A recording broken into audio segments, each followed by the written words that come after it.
It would help if I turned the microphone on, wouldn't it? Thank you, Jay. Thank you, praise team. You know what? How y'all like that?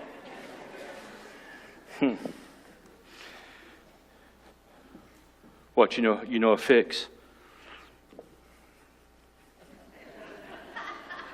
Oh, it's one of those got a tightener on the side. Good for you. I always need help, all the help I can get. Hey, when we were on staff retreat and we were talking, we want to do everything we can to reach and touch and try to bring in some young couples and even some older couples. And we found that, marriage is a journey. We're all at different stages on that journey. And we want to start giving some emphasis on helping marriages. And so November the 9th and 10th, Shelley and I are going to have our first move into this. We're calling it Journey. When you said for better or worse, did you think there would really be any worse? Journey, a quest for marriage that goes the distance. Join Tommy and Shelley November 9th and 10th for laughter and learning and a stronger marriage. We're only going to be able to take 10 couples, and you say $40 a couple, that's a lot of money. If you can't pay it, don't worry about it, come see me. But that's what the materials cost. We have already ordered some materials for it, and our plan is to do something at least every 4 months to try to enrich marriages and move on this. We're going to be going all the way back to the beginning. And this first one, it's a Friday night. We'll have a little supper. We'll go until about 9 o'clock Friday night. The next morning we'll start at 8. We'll have some coffee and donuts, and we'll go to noon. And you say, what about child care? If you can get your own, that'd be good, but we'd love to have you come be a part of this.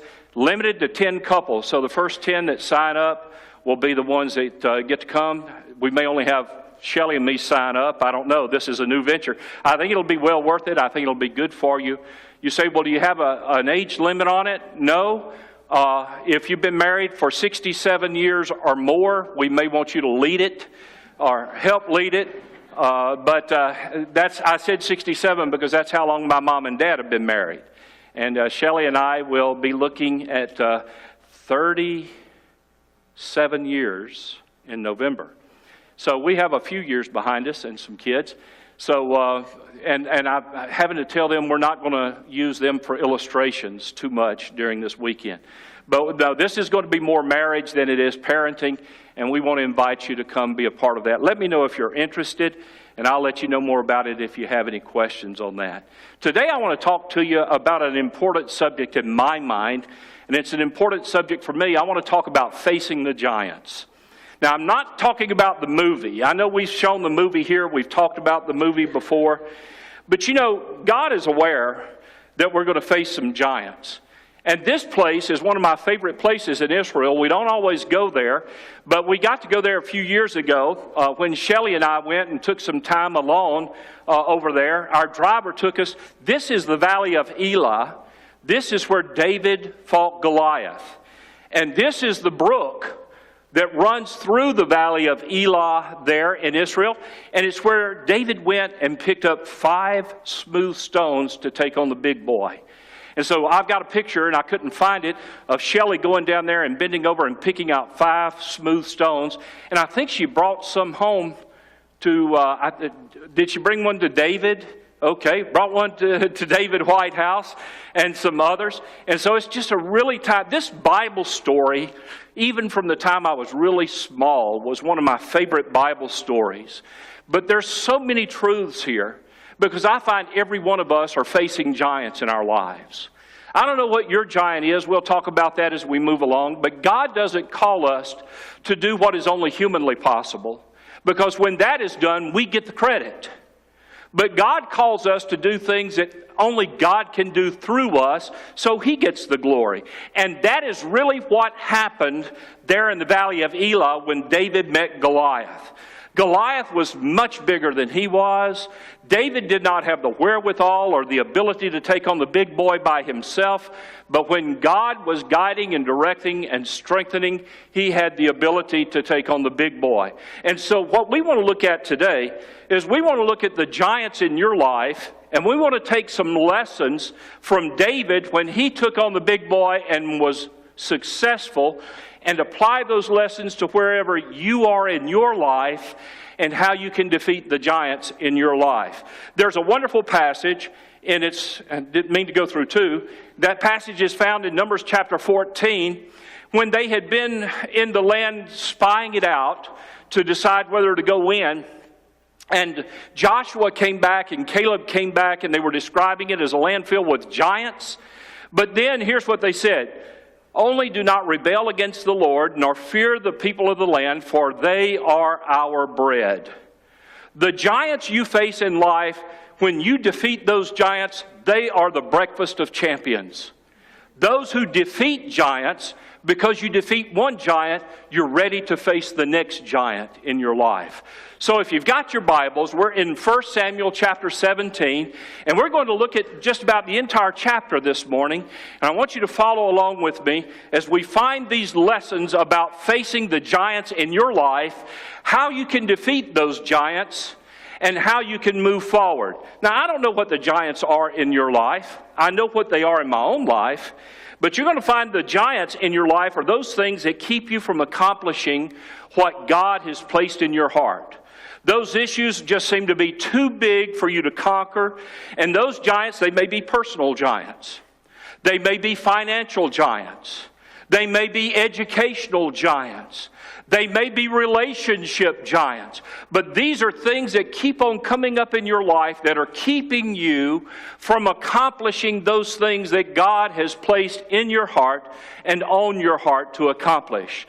So as we look at them this morning, y'all follow along with me. And I want to make, as we start, 3 general comments before we get going. First of all, the comment is this: every person has giants, and you learn an awful lot about yourself when those giants come before you. I have a Marine son, and one of the things that I've noticed, and I noticed this the other day on a television, maybe y'all watched it, when there's a fire or when there's a shooting or something, have y'all noticed how almost everybody runs away from it? Except there's always that small group of people who run toward it. Have y'all seen that? Those people who run toward the crisis instead of away from the crisis. And how we face giants in our lives reveals a lot about us.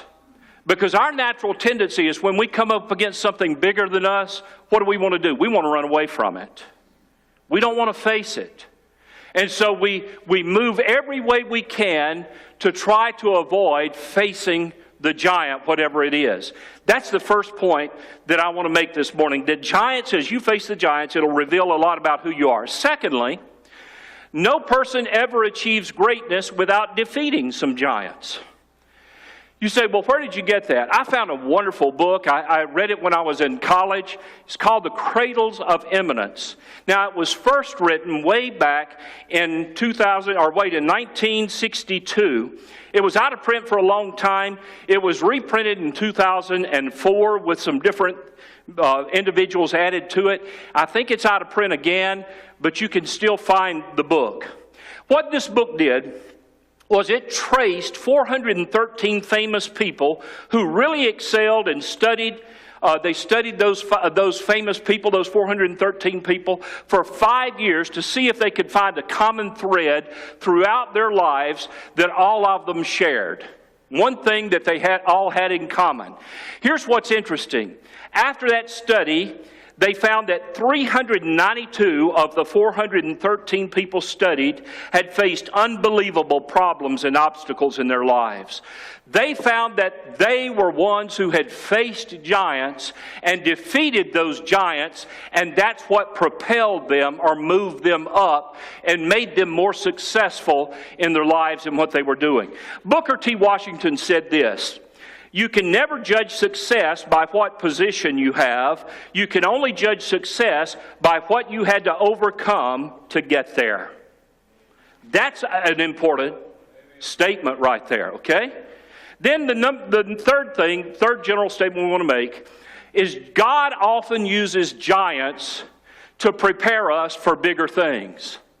I don't know how it is in your life, but sometimes I run into a giant and I'm facing a crisis or an issue in my life, and I say, Lord, please, I don't want something bigger after this. You know, I hope this is not preparing me for something more. And in the story of David and Goliath, that giant represented a lot more than himself. If you understand warfare back during that day and during that time, the way that the armies would fight is one side would pick a champion, and the Philistines picked Goliath. And then the other side would pick a champion, and they would meet and they would fight, and the one who won, that other country would automatically be subjected to them. And so here is Goliath, and he has been out there for 40 days challenging the army of Israel to send out a champion to take him on. 40 days he's been saying, okay, send out your guy, I'll take him on, and whoever wins, that will be the army who wins. Now there's a problem there, and we need to understand, even in our own lives, is when you fail to face the giants, you're not only hurting yourself, there are a lot of other people around you that are being hurt. And when Israel failed to produce a champion to take on Goliath, they were always going to live under the dominance of that giant and his nation. And I want you to think this morning for a moment about some giants in your lives. I don't know what they may be, but I want you to, if you got paper and pencil, just write down 3 giants in your life. I know I'm looking at 3 different things in my life. I'm going to share with you about one of them a little bit later on. But as I look at these things, I have to say, okay, what are they? Maybe it's an empty nest and your kids are leaving home. Maybe it's teenagers in the home. Maybe it's a financial difficulty that you didn't anticipate. Maybe it's an educational challenge. But you've got these things that are so big and they're keeping you from accomplishing what you feel God has placed on your heart. Now, let me ask you a question. What are the giants in the life of our church that are keeping us from being what God wants us to be as a church? Because you see, all this application is not just a personal application, it's an application for our church family as well. Sometimes we don't want to face a problem and we back off. And we don't understand that when we back off and don't face the problem, we're not only hurting ourselves, we're hurting the entire organization. We're not only hurting ourselves, we're hurting our family, our spouse, our children, all along. So what can we learn this morning from David's encounter with Goliath? I've got about 6, 8, 9, 10, 15 things to do. I'll move through them as quickly as I can. No, I'm just going to give you a few. But I'm going to give them to you so you can write them down. First of all, giant killers don't start off giant killers. Y'all understand what I'm saying when I say that, I hope. You know the story of David well. David didn't start off a soldier. David started off tending the sheep for his father, and he started off playing the harp for the king. So David didn't start off a giant killer. David started off a shepherd and a musician. And in verse 14, here's what we read. David was the youngest, talking about of the kids in his family. Now the 3 oldest followed Saul. They went to war, but David went back and forth from Saul to tend his father's flock at Bethlehem. David didn't start off killing giants. He played music and he watched the sheep. Pick up the story with me in verse 20. So David arose early in the morning and left the flock with a keeper and took the supplies and went as Jesse his father had commanded him. And he came to the circle of the camp while the army was going out in battle array and shouting the war cry. Now I want you to get the picture here. David goes down to check on his brothers who are at battle. And every day the army of Israel would be on one side of the creek over here, and the Philistines would be over here, and they would all get together and they formed like a big huddle. And then they would shout the war cry, "Charge!" and then go back to their tents.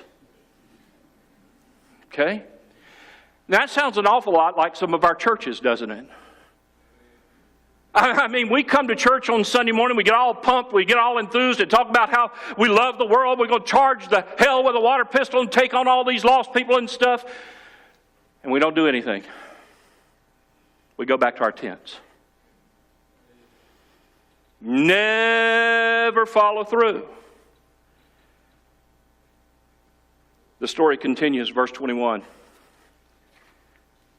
And Israel and the Philistines drew up in battle lines, army against army. And David left his baggage in the care of the baggage keeper and ran to the battle line and entered in order to greet his brothers. And as he was talking with them, behold, the champion, that's Goliath, the Philistine from Gath, was coming up from the army of the Philistines, and he spoke those same words. It's because he had been doing it for 40 days. And David heard them. When all the men of Israel saw the man, they fled from him and were greatly afraid. Here we go. Ready? David was doing exactly what he was supposed to be doing. He was following his dad's orders. Go check on your brother, take him something to eat, do what I've told you to do. He was taking care of the little things. The army was not doing what the army was supposed to do. They weren't doing it at all. They were not taking on the big boy. Can I tell you that there's plenty of room at the top? It gets real crowded at the bottom. But there's plenty of room at the top. The higher you go, the more room there is. David started off as a simple, skinny-armed shepherd boy. But he changed because he was willing to do what others were not willing to do, but were supposed to be doing. David was willing to do what the army was supposed to be doing, but was not doing. Let me ask you something. Could it be that the reason we don't take on the giants is because we're not willing to do what we're supposed to be doing? Is that true as a church? Is that true for us as an individual? Are we doing? Are we obeying? Are we being obedient in the simple and the little things? Some tourists were in a small town in Europe one time, and they saw an old man on a bench, and they approached the old man and they asked him and said, were there any great men born in this village? He said, nope, only babies. Good point. David saw the potential reward if he defeats the giant. Not only, he didn't start off a giant killer, but he saw the reward that if he became a giant killer. Verse 25, look at it with me. And the men of Israel said, have you seen this man who's coming up? Surely he's coming to defy Israel. And it will be that the king, now notice these words, it's important. The king will enrich the man who kills him with great riches and will give him his daughter and make his father's house free in Israel. That's pretty good, isn't it? The guy who kills the big boy, who takes on Goliath, who defeats the giant, will be given a lot of money. He gets to marry the king's daughter. That means he moves into the royal family. And he's going to pay off his dad's mortgage so that his dad's land is free and clear. Those are the rewards that you're going to get if you take on the big boy and you defeat the giant. Now, David thought it was too good for his ears. He couldn't believe it. And so notice what happens in verse 26. David spoke to the men who were standing by him and said, what'd you say? Now, did I get this right? Am I hearing things the way I spoke to? He spoke to the men who were standing by him saying, what will be done for the man who kills the Philistine? In other words, excuse me. I think I heard you say you get a lot of money, you get to marry the king's daughter, and your dad would be free and clear of his mortgage. Won't owe anything. I want to be sure I've got the rewards right. I want to be sure I've got the incentives right. And he goes on and says, and takes away the reproach of Israel, for who is this uncircumcised Philistine that he should taunt the armies of the living God? I want to be sure that you see this. The army saw Goliath, David saw God. The army saw the problem, David saw the potential. The question that I have for you is in your life, with the giants, those 3 or 4 things you listed a while ago, what's bigger to you, the potential or the problem? Is the reward big enough to make you step out in faith? As a church, what about us? Do we see the potential that God has for us, or do we just see the problem? That's a sobering question. Did the army know, the army of Israel, did they know the reward for killing Goliath? Yes or no? They were the ones who told David. They knew what the reward was. You know what the problem was? The difference between David and most people is very simple. You fear the giant more than you want the reward. That's true for our church. That's true for every individual. The giant is so big, you fear the giant more than you want the reward if the giant is defeated. What about you? What about that giant? What will be the reward if you defeat that giant that stands in the way of you accomplishing what God wants you to accomplish? God give us the courage that's greater than our fears. Because you see, in every giant encounter, there are two predominant emotions. One is courage and one is fear. Faith in God and fear. It's very seldom that you have all of one and none of the other. Most of the time, there's some faith and some fear. The question is, when you face your giants, not will there be any fear, but will your faith be greater than your fear? Will your courage be greater than your fear? Oh, there are a lot of things that we do that will scare the daylights out of us. But is our courage and the faith in God greater than the fear that's there? And for David, his courage was greater than his fear. What about you individually? What about it? What about us as a church? Do we have the courage to take on those big issues, those giants that are keeping us from being what we ought to be? It's not that a person has all fear and no courage, or all courage and no fear. When you face your giants, if your fear is greater, you'll walk away. You won't face it. When your courage is greater than your fear, you'll take on the big challenge, the big boy. It's not a question of who has more opportunity. It's who is willing to take the risk. And most of us today are not willing to take that risk. Some of us have gotten older and say, hey, look, when I was young, I would have taken on Goliath, but I'm older now. I've done those things. I took on those giants in my day. There's always potential and there's always problems. The question is, which one are you focusing upon? You focusing on the potential? You focusing on the problem? You have those three giants that I asked you to list in mind while we're thinking about this? Giant killers don't listen to doubting critics. Can I tell you there will be an abundance of doubting critics? When you decide you're going to take on that giant, you could easily determine the caliber of a person by the kind of opposition he's willing to take on. And how much opposition does it take to overwhelm you and discourage you? I walked into my garage the other day, and I have a lot of boxes of books, and I have a lot of junk. And I said, I'm going to go clean, and I'm going to organize the garage today. I walked in the door, I looked at it, looked around, and said, nah. And I walked back to my desk. The giant was so big, I wasn't willing to tackle it.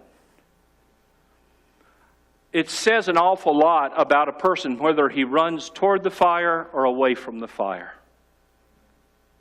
It says a lot about an individual, whether you run toward your giant or you run away from your giant. And David faced some criticism. I want you to notice his criticism. The story of David teaches us how to handle the critics. First of all, you got to get by the criticism of those who are closest to you. Eliab was his oldest brother.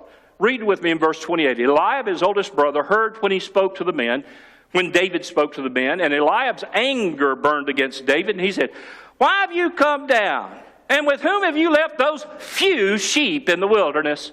I know your insolence and the wickedness of your heart, for you've come down in order to see the battle. David said, what have I done now? Was it not just a question? Then he turned away from him to another and said the same thing, and the people answered the same thing as before. You got older siblings? I grew up, every time I go in a school class, why, you're David's little brother, aren't you? Well, David always did this. David always did that. You know what it made me do? Just the opposite of what David did. Always those older family members, emotionally, they have something over us. Notice what he says. David goes down to the camp of the older brother. Why are you here? Why'd you come down here? Eliab questioned David's motive. And notice what he said. He said, I know the wickedness of your heart, your insolence. Evidently, Eliab was always doing this to David, because if you look down in the very last verse, or verse 29, notice what David said. What have I done now? What does that say to you? Eliab had been doing this all the time to him. David's older brother, why was he that way toward his little brother? Can I tell you, the problem was not David. The problem was within Eliab himself. Do you remember anything about him? Do you know why he hated his little brother? Or seemed to? Because Eliab was standing there one day when the prophet came by,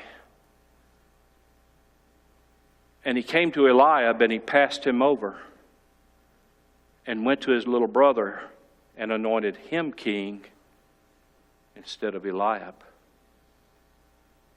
Eliab's problem with David was because he had been passed over as king. Can I tell you, a lot of people who criticize you, especially those who are close, hurting people hurt people. And a lot of that criticism that's coming your way is because of something that has happened to that critic in his or her own life.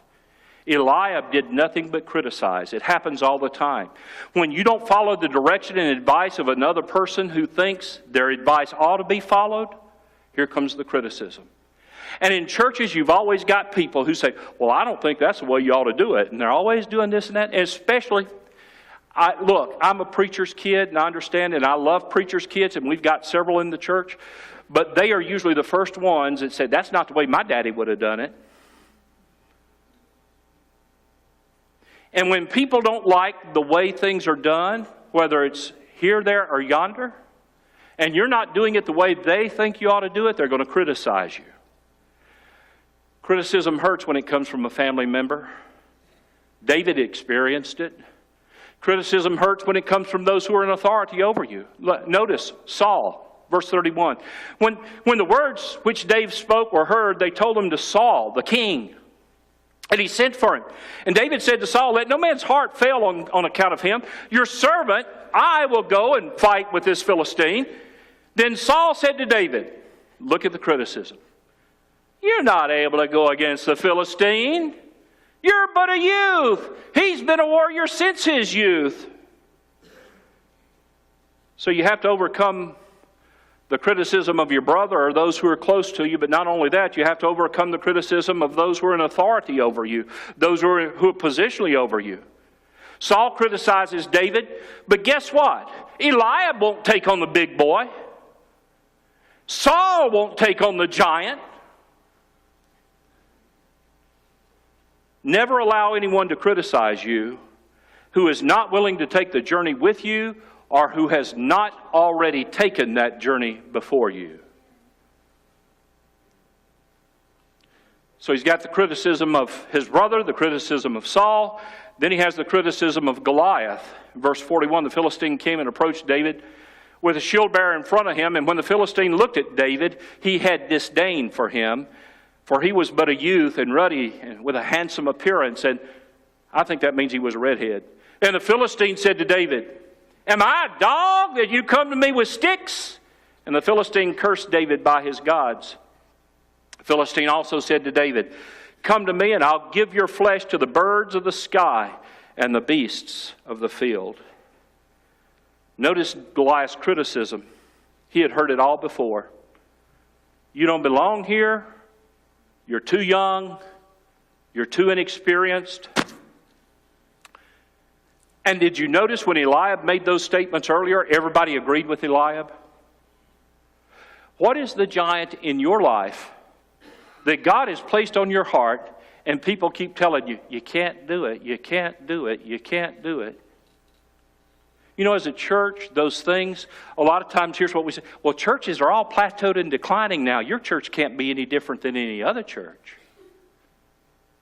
Churches just aren't doing that these days. Why are you wanting to go that way? So see, it's on a personal level and the organizational level.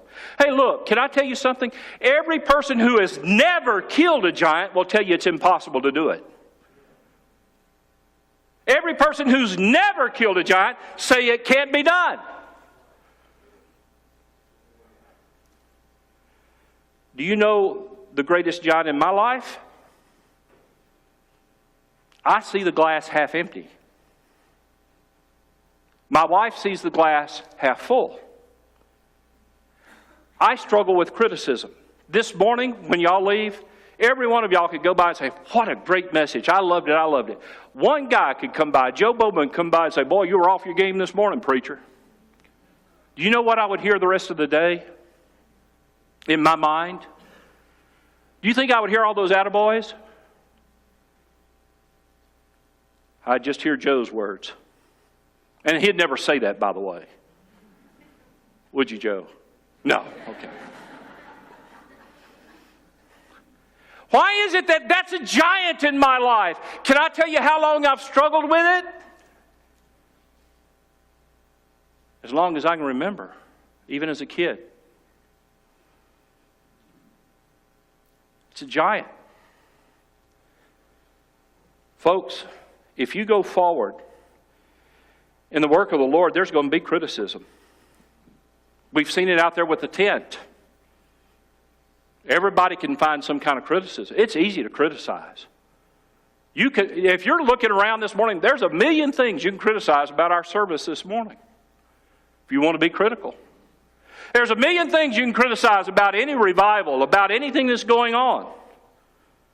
But whatever giant there is in your life, suck it up and go face it. And if you face it correctly over the process of time, that giant will become a little ant. And you can stomp that sucker. But there's always going to be criticism. You're going too fast, you're going too slow, you should have done this, you should have done that. I love the confidence that David had. Those who take on giants have confidence. You say, well, I didn't think you were supposed to have all that self-confidence. Well, David's confidence was not just in himself, it was in God. He said, let no man's heart fail on account of him. Your servant will go and fight with this Philistine. Obvious that David was not overwhelmed like everybody else was. Denny, I always think of Walter Johnson. And I think of Denny Wills every time I see Walter Johnson. Anybody here other than Denny know who Walter Johnson was? 1, 2, 3. Baseball pitcher. One of the best pitchers there ever was. One time it was told about a guy who had just come up from the rookie league. And he was facing Walter Johnson. Walter Johnson was pitching. He reared back and the umpire was there and he threw the ball and whiff, he missed it by a mile. The rookie stepped back in the batter's box. Johnson let loose another pitch and whoof, he fanned again. And the rookie batter just turned around and started to walk out of the batter's box.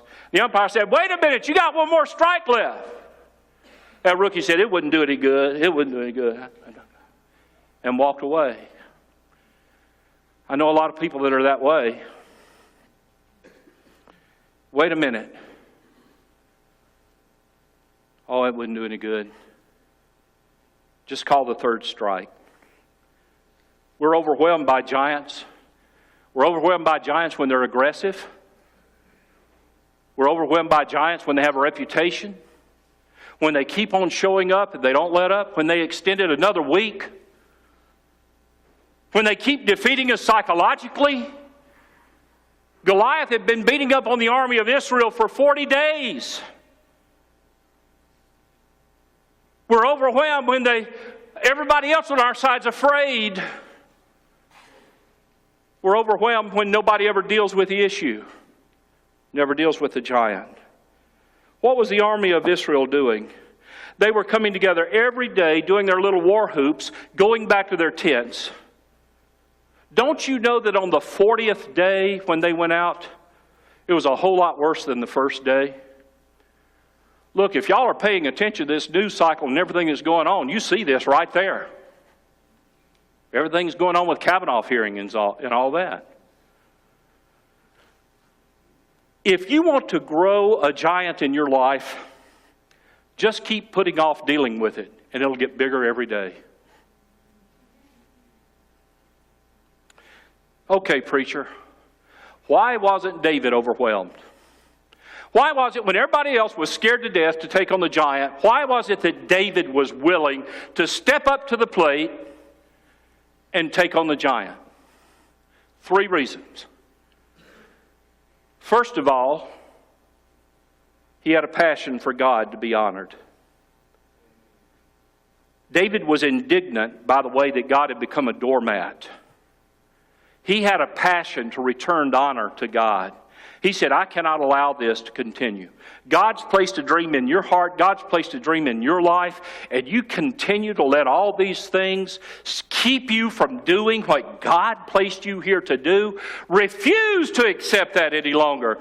You want God to be honored. He would never have called you to something that He did not equip you to accomplish it.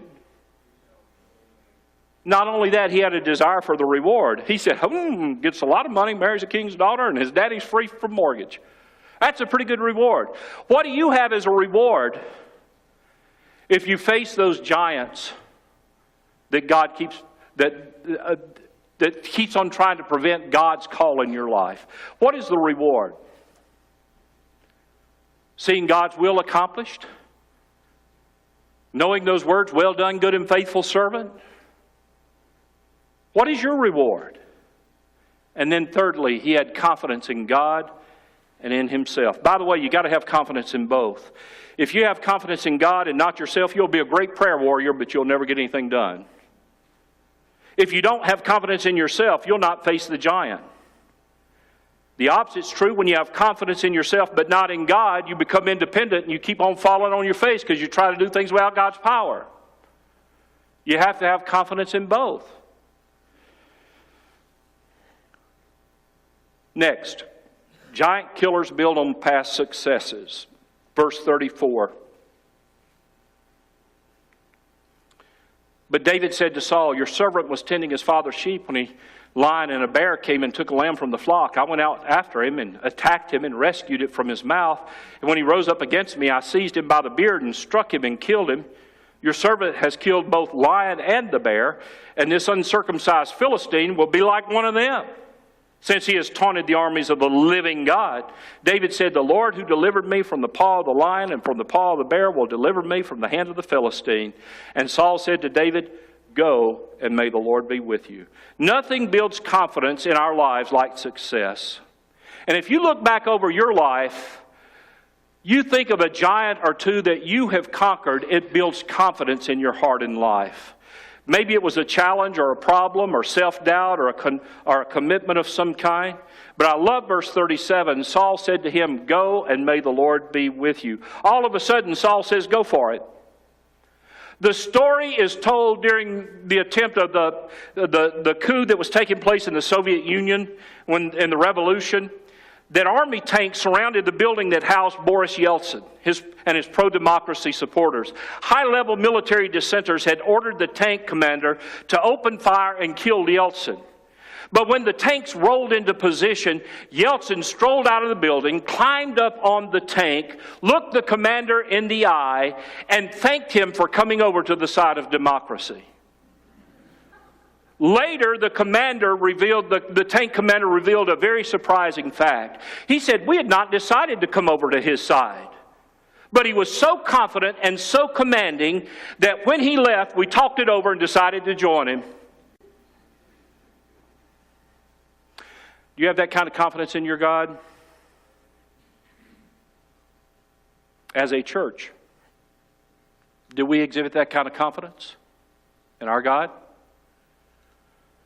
Are we doing things that only God can be explained by God's power and God's presence? characteristic next. Giant killers don't try to be somebody else. And everybody else tries to force you into their mold. Look at this. Saul clothed David with his garments and put a bronze helmet on his head, and he clothed him with an armor. And David girded his sword over his armor and tried to walk, for he had not tested them. David said, Saul, I can't go with these. I've not tested them. David took them off. And he took his stick in his hand and chose for himself 5 smooth stones from the brook and put them in the shepherd's bag which he had, even in his pouch and his sling and his hand, and he approached the Philistine. Here's what we hear. Now, when you go out there to witness, you've got to use the Roman road. Or when you go out there and witness, you've got to follow this tract, and you've got to do this, this, this, and this. They're trying to make you fit into somebody else's armor in somebody else's way. The giants in your life are distinct and different, and you don't go after the giants in your life the same way I go after the giants in my life. Are y'all following me in this? David refused to be squeezed into Saul's mold. Now, while we want to help you, guess what? It's got to be yours. You can't give away something you don't have. You've got to own it. You've got to take, and you've got to deal with what God has given you as you share your faith and as you take on the giants in your life. But here's the truth. People will try to make you like them. And when you do things different than the way they do it, well, that's not legitimate. I mean, you're not using the right translation. You're not using the right version. On and on. You'll never defeat the giants with fleshly weapons. God only expects us to use what He has given us and equipped us with. That would be like me standing up and trying to preach just like Billy Graham. His mannerisms, his voice, all of his gestures. God doesn't want me to be Billy Graham. He wants me to be Tommy Pierce. He doesn't want me to be Jay Parker. He doesn't want Jay Parker to be Tommy. Every one of us are different. And we don't try to be somebody else. We try to use what God has given us. He literally wants me to take what I have to defeat the giants. Giant killers face the challenge with a higher purpose. Verse 45. David said to the Philistine, you come to me with a sword, a spear, and a javelin. I come to you in the name of the Lord of hosts, the God of the armies of Israel, whom you have taunted. This day the Lord will deliver you into my hands, and I will strike you down and remove your head from you. And I will give the dead bodies of the army of the Philistines this day to the birds of the sky and the wild beasts of the earth, that all the earth may know that there's a God in Israel. And that all this assembly may know that the Lord does not deliver by the sword or by spear, for the battle is the Lord's, and He will give into you into our hands. Notice his continual references to God. What was the higher purpose? For God's glory. It wasn't for David's glory. It was for God's glory. He wanted God to be lifted up. He wanted God's name to be cleared and lifted high. Why do you want the giant removed in your life? What's the reason? Why do we want the giants defeated in the life of our church? Is it so everybody brag and say, look at Towering Oaks? No. According to this, why do we defeat the giants? So that the Lord can get glory. No other reasons. Now, giant killers don't walk to the battle line either. I want you to look at this. This is pretty neat. Giant killers are eager to win. We have a higher purpose, and we are ready to go forward because we see the bigger picture. Look at this. Then it happened when the Philistines rose and came and drew near to meet David. David ran away very fast. David ran quickly. Which way? Toward or away from the battle? Toward the battle line to meet the giant. Giant killers don't walk to the battle line, they run quickly. You know why? He don't want to give them any more chance. He wants to take care of them right away and be done with it. Giant killers, you can tell to judge the size of a person by the size of the problem they're willing to face. David chose 5 stones. They say, why did he choose 5 stones? Probably because he had 4 brothers. He figured, I take on David, I got to take on Goliath, I got to take on his brothers too. Or it could be the first stone didn't kill him. The point is, when you face a giant, they don't always fall the first time. And not only that, when you face a giant, guess what? There may be another one right behind him. David was certain of victory, but he also knew that there may be more involved. So we're about done. When David defeated Goliath, the entire army was encouraged to fight. Giant killers take those around them to a higher level. This is good stuff. Notice in verse 49, and we'll be done. David put his hand into his bag and took from it a stone and slung it and struck the Philistine in the forehead. And the last thing he said was, nothing like that ever entered my mind before.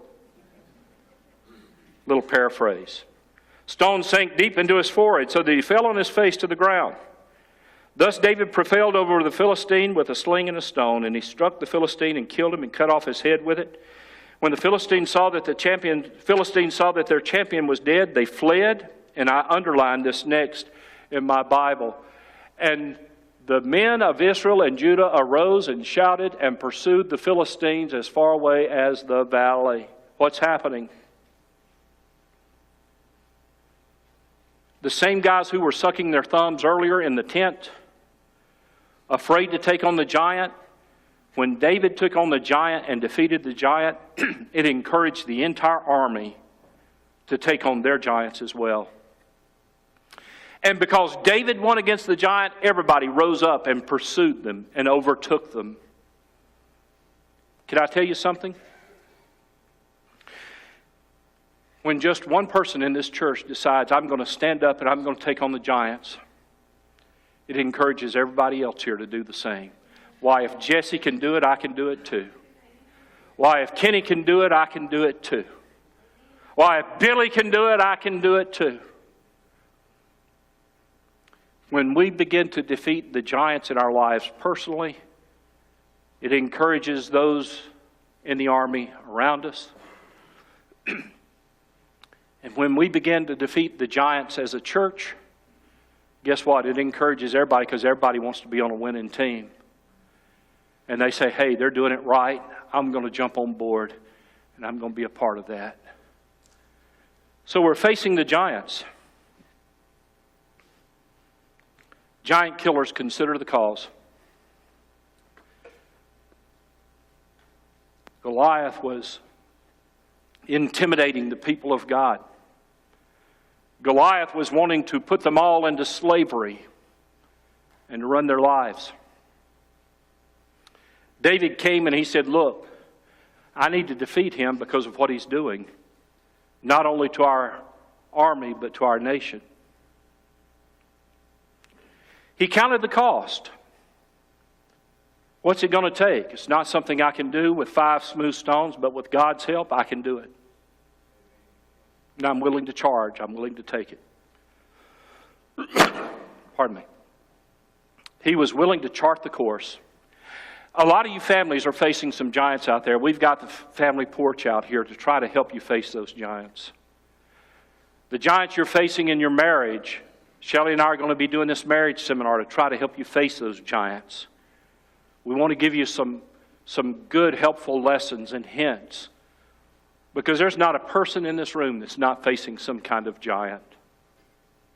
Most of us are too closed, and I can understand that we're not going to share those giants with just anybody and everybody, because they're too personal.